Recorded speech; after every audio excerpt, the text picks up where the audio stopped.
This is the Lone Crater YouTube. We hope this video helps. In this video, I will show you how to replace a Kia Optima brake light.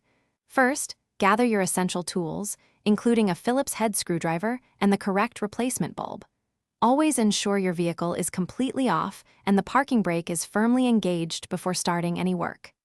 This simple preparation ensures your safety and makes the entire process much smoother. We will guide you through each step, making this a straightforward repair. Once you have your tools ready, the next step is to access the tail light assembly.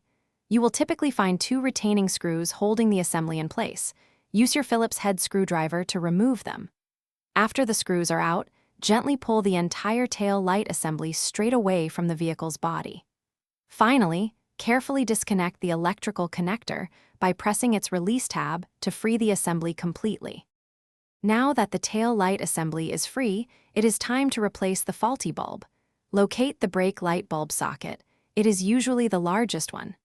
Twist the socket counterclockwise approximately 1/4 turn to unlock it from the assembly. Gently pull the old bulb straight out from the socket. Then, take your new bulb and firmly insert it into the empty socket, ensuring a snug fit. With the new bulb in place, it is time to reassemble everything.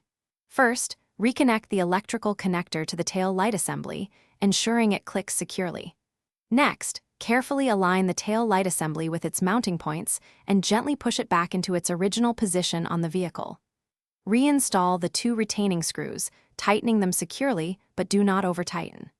Finally, have someone press the brake pedal to confirm your new light is working perfectly. Thanks for watching. Consider subscribing if we helped you.